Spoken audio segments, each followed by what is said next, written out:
bienvenue dans cette nouvelle vidéo blog de la semaine où on va se concentrer sur les coudes et les genoux et leur rapport avec le bien-être, l'harmonie du corps et notamment un lien direct avec le dos.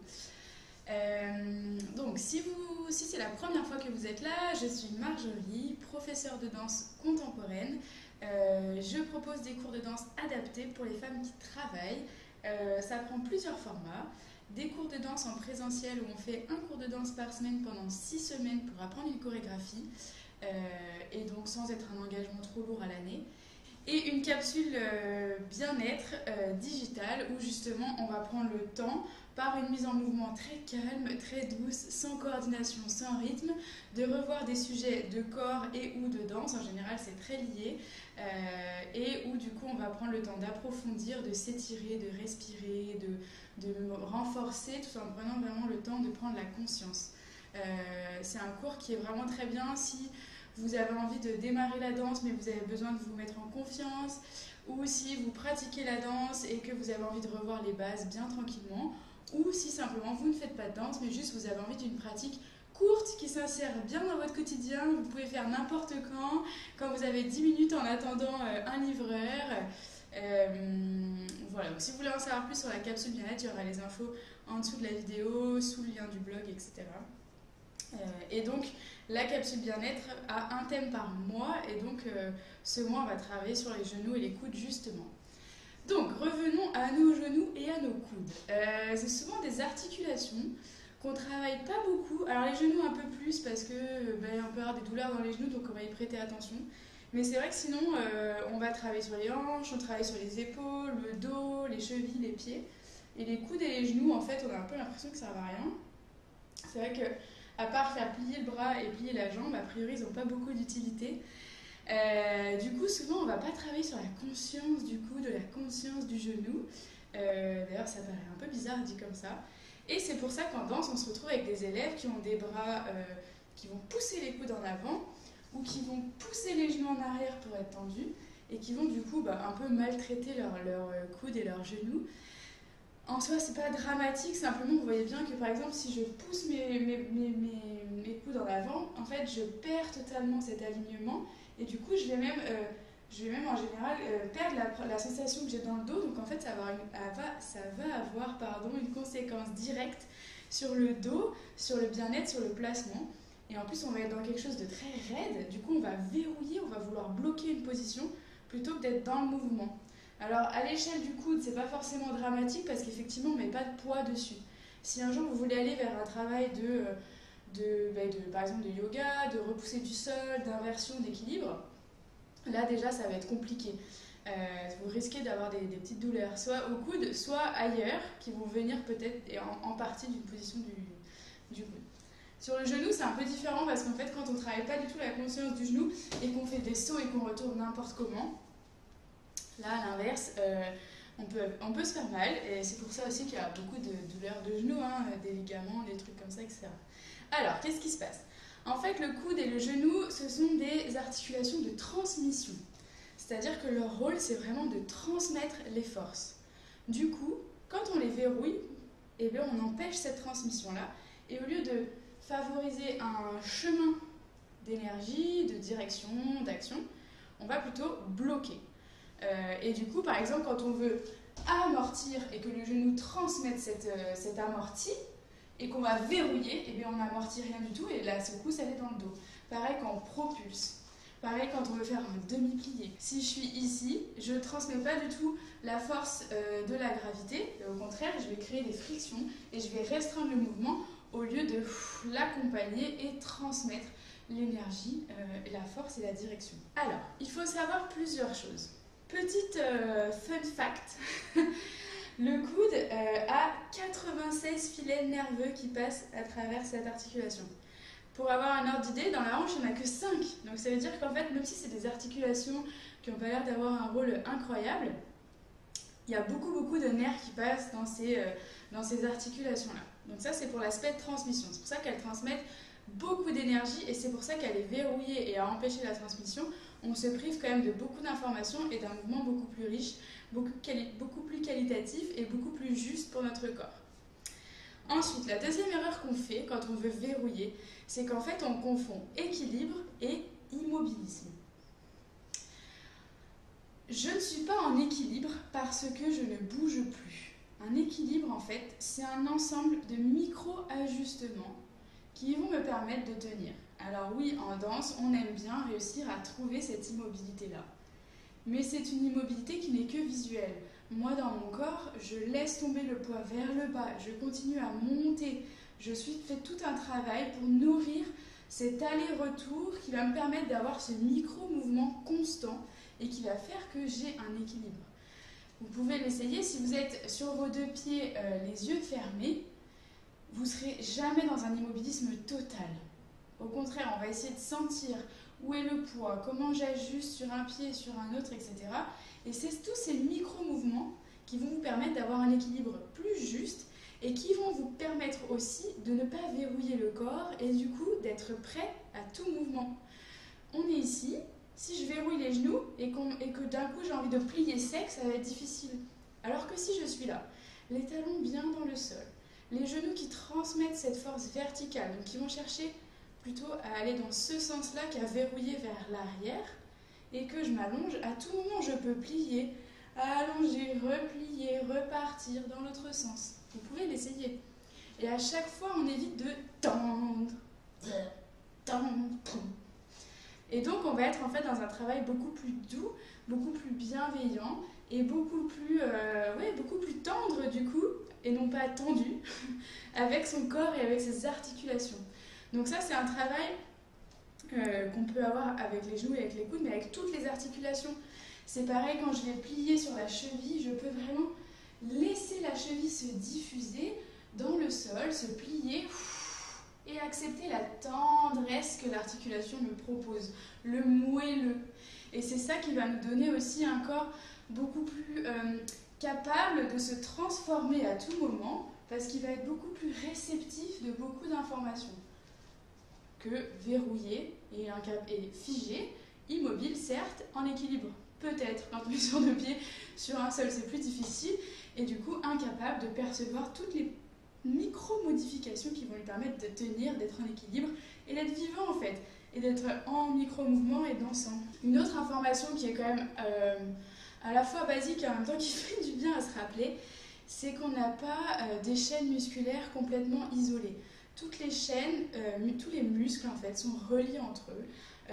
Il n'y a pas les muscles de la cuisse, les muscles du bas, et puis ils ne se parlent jamais en fait. Il y a certains muscles qui vont aller s'accrocher un peu plus bas sur la rotule, là qui vont arriver vers le bas, ceux d'en bas ils vont arriver un peu en haut. On a aussi tous les, j'ai oublié le mot évidemment pour la vidéo, tous les filaments qui vont recouvrir en fait tous ces muscles qui vont se relier entre eux et former des chaînes musculaires de plein de directions différentes. On va avoir des chaînes musculaires diagonales, c'est pour ça aussi que ça fait autant bien travailler en torsion, etc. Pourquoi je vous parle de ça? C'est parce que du coup, par exemple, quand on est dans un plié et qu'on veut comme verrouiller le plié, comme si on voulait isoler la cuisse du mollet, on est dans quelque chose de faux. Au contraire, on veut continuer à transmettre ce muscle, il va transmettre à celui d'en bas et inversement. Donc c'est pour ça aussi qu'il n'y a pas vraiment d'intérêt anatomique ou logique à vouloir verrouiller une position ou en verrouiller une autre dans l'autre sens. Alors après, des fois, on veut effectivement trouver cette position d'arrêt visuel, mais dans le corps, c'est jamais un arrêt. J'ajuste en permanence mon poids du corps, mon aller-retour, le pompage du sol, etc. Il se passe plein de micro-mouvements, ne serait-ce que la respiration, qui fait que du coup, je vais soulever, apaiser, alléger, peser plus, etc. Et donc, il y a tout un échange de poids qui va se faire. Enfin, la dernière erreur qui est responsable aussi du fait qu'on veut verrouiller les genoux et les coudes et même toutes les articulations au global, c'est que souvent on a peur de manquer de solidité ou on a peur que nos articulations nous lâchent. On nous parle souvent de respecter, de faire attention, de ne pas forcer trop, de ne pas aller trop loin. Et du coup, par peur, on va vouloir solidifier. Donc, quand on est debout, on veut clac. Et quand on est plié, pareil, on a peur de descendre trop parce que c'est comme si on avait peur que nos chevilles lâchent d'un coup, ou quand on est en demi-plié, là, on a peur que nos hanches lâchent, c'est pareil, comme si on allait se faire un claquage tout seul. Et du coup, on préfère contracter les muscles et verrouiller. Et donc là, en plus, on est dans un travail physique qui est très intense, où en fait, on s'empêche d'aller plus loin. Et en plus, on est là en train de se répéter qu'on n'est pas souple, qu'on est nul et blablabla. Tout ça parce qu'on verrouille la hanche, les genoux et en fait qu'on ne donne pas les bonnes directions. Alors, c'est là qu'il faut ne pas confondre. Solidité, alors déjà, la solidité n'a pas à venir des articulations. Tout ce qui est fort, ça va plutôt venir de vos muscles. Hein. Donc, ça ne sert à rien de vouloir verrouiller les articulations. Au contraire, comme les hanches, on veut plutôt les libérer. Et les muscles sont assez grands pour prendre le relais.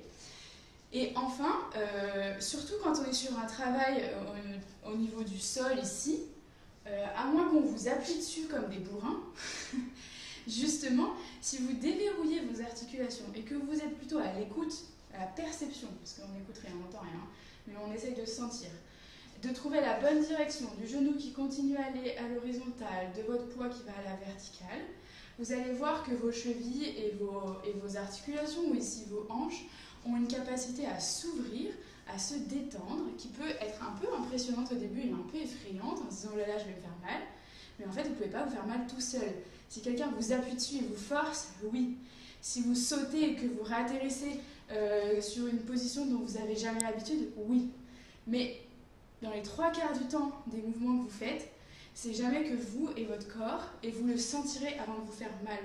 Les moments où on se fait mal, c'est par exemple quand on est hyper échauffé, ou qu'on a une adrénaline de malade, ou qu'on a hyper confiance en son mouvement, ou que par exemple on a un peu bu et du coup on n'écoute pas trop ses limites et qu'on va faire un geste un peu violent sans s'écouter, d'accord?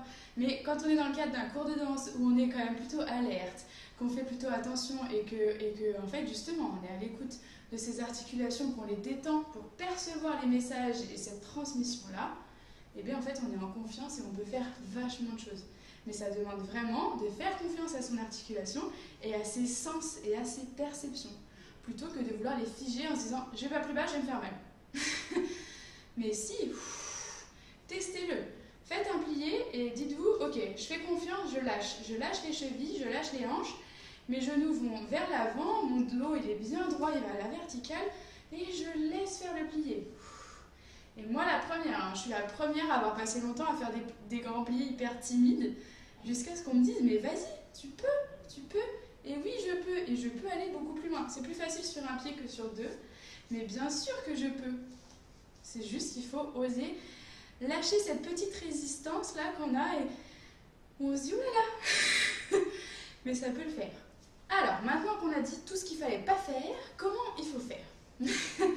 En fait, pour travailler, donc j'ai quand même déjà donné quelques astuces, mais pour travailler intelligemment et être dans cette préservation-là des articulations, un outil qu'on a fait dans les cours de danse cette semaine, qu'on va faire, c'est les notions de verticale et d'horizontale. Parce qu'en fait, les articulations, elles ne servent jamais qu'à nous transmettre des forces. Donc après, ça peut être des lignes, hein, mais globalement, ici par exemple, plutôt que de pousser vers l'arrière, je vais trouver cette sensation de verticalité.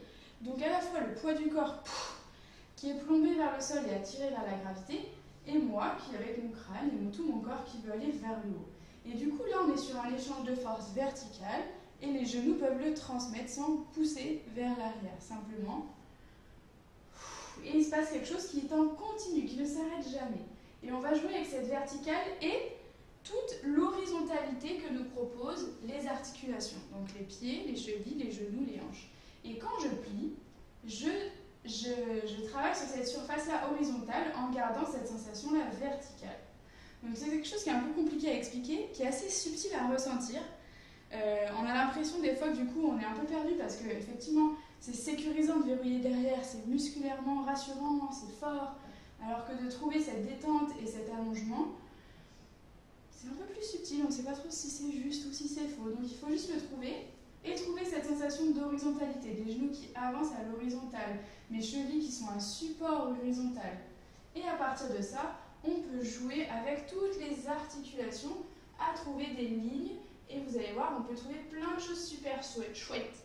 Donc je vous conseille de l'essayer et de trouver ces endroits de verticalité et d'horizontalité, toutes ces lignes. Et du coup, petit à petit, on va construire comme ça une conscience de l'alignement qui transmet des choses, des forces, des directions, des énergies entre un coude, donc le coude c'est effectivement entre le bout de la main, a priori l'épaule et le dos, et la hanche et les chevilles pour le genou, d'accord? Donc, et on trouve cette sensation-là de transmission plutôt que de forme et de ligne droite. Donc pour ça, il faut aussi que ça fasse un peu de sens. Est-ce qu'on est en train d'allonger, de repousser, de retenir, mais en tout cas que tous ces mouvements de bras, de plier, d'allonger, aient un sens dans le sens où ils aient une dynamique. C'est pas juste « Ah oui, la prof m'a demandé de mettre les bras, alors je mets les bras ». C'est j'oppose, j'alloigne et je sens cette horizontalité qui me traverse. Ça, c'est un exercice qu'on a fait en danse cette semaine. Là, on travaille le grand plié en seconde. Donc j'ai la verticale ici de tout mon buste qui va être toujours en dynamique. J'ai l'horizontale des genoux, comme si on avait une barre de musculation ici qui grandissait et que je pouvais rétrécir et allonger. Et j'ai cette horizontale ici. Et toujours, même si je reste ici, je trouve toujours ces trois lignes qui se diffusent loin, loin, loin, loin, loin. Bon, relâchez, ça sollicite vachement les cuisses. Oui, parce que je vous le conseille de le faire avec moi. Du coup, voilà pour les astuces. Les deux grosses astuces que j'ai, c'est trouver cette sensation-là de verticale et d'horizontale avec lesquelles on joue finalement à peu près tout le temps. Et donc de lignes qui se diffusent et qui sont beaucoup plus grandes que le corps. Et faire du sens. Est-ce que j'allonge cette ligne horizontale, elle me dépasse, elle va loin, loin, loin, loin, loin? Est-ce qu'au contraire, je la rapetisse?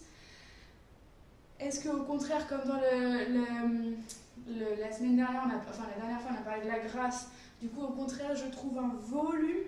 En tout cas, qu'est-ce que transmettent mes coudes et mes genoux? Est-ce que c'est des repoussées, de la détente? Et du coup, on travaille dans un mouvement qui est plus juste, dans le sens où il est mouvement, où il est dynamique, du coup, il est enrichi de tout plein de sensations, et du coup, il est plus juste pour les articulations. Donc, on va tantôt les renforcer, tantôt mettre de l'air dedans, et en tout cas, on va respecter leur fonction première, qui est de transmettre. Donc, le genou transmet entre les chevilles et les hanches, d'accord? Du coup, si c'est un transmetteur, il est bon à savoir aussi que si vous avez des douleurs au genou, par exemple, elles ne sont pas forcément liées à un problème de genou, elles peuvent lier à un problème de cheville. Parce que si les chevilles sont comme ça tout le temps et que vous voulez aller vers l'avant, c'est compliqué, ou un problème de hanche, d'accord?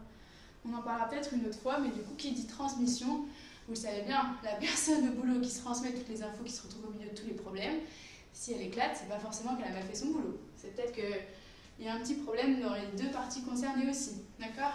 Donc c'est pour ça que les problèmes de genoux sont compliqués, parce qu'en plus il y a tout le poids du corps dessus. Mais voilà, du coup on va travailler à redonner du sens à ces articulations, genoux et coudes, pour qu'elles soient vraiment vecteurs de transmission et retrouver ces sensations-là de ligne horizontale et verticale. Donc, je me suis un peu perdue en route, mais je pense que vous avez chopé le principal. Si on récapitule, les coudes et les genoux sont des articulations assez essentielles pour nous permettre d'avoir une harmonie dans le corps et du coup de pouvoir bouger les bras et les jambes coordonnées en respectant aussi son dos sans tout verrouiller et d'avoir du coup un travail par exemple d'amorti pour les genoux qui est beaucoup plus sain. Du coup pour travailler ça, on va éviter de confondre immobilisme avec équilibre et globalement on va essayer de retrouver du sens, de la dynamique dans toutes nos postures même immobiles et de retrouver les lignes qui nous permettent de travailler plus justement, horizontale et verticale pour le principal. Parce que le corps est principalement formé à la verticale avec des articulations horizontales. Voilà, j'espère que c'est clair pour vous. Du coup, ce sera le thème de toute la capsule, du mois de novembre de la capsule bien-être en digital. Donc si ça vous intéresse, vous pourrez vous inscrire soit pour ce mois, soit vous abonner, vous pouvez vous désabonner quand vous voulez. Du coup, la capsule, pour rappel, c'est donc 2 semaines de cours. Les 2 premières semaines sont des cours enregistrés que vous recevez chez vous le mercredi soir, sous 2 formats, soit une grande vidéo de 30 minutes, soit 3 vidéos de 10 minutes. Vous faites ce que vous voulez, les vidéos de 10 minutes, la vidéo de 30, comme vous voulez. La 3e semaine, on se retrouve en live pour faire un cours vidéo sur Zoom avec les caméras pour que moi je vous apporte quelques précisions. Et la 4e semaine, je vous mets en place plusieurs petites vidéos tutoriels pour vous aider à refaire les vidéos d'avant et vous donner des petites précisions par rapport aussi à ce qu'on a vu en live la semaine d'avant. Voilà, et bien écoutez, je vous souhaite sur ce une belle semaine, de belles directions. C'est vraiment des choses que vous pouvez percevoir, mettre en action tous les jours, même quand vous marchez, de retrouver, ah oui, la verticale entre mon talon et ma tête quand je marche, ah oui, l'horizontale quand je me penche là au niveau des genoux, etc. D'accord? Donc bonnes explorations, belles recherches, et puis je vous dis à bientôt, à la semaine prochaine.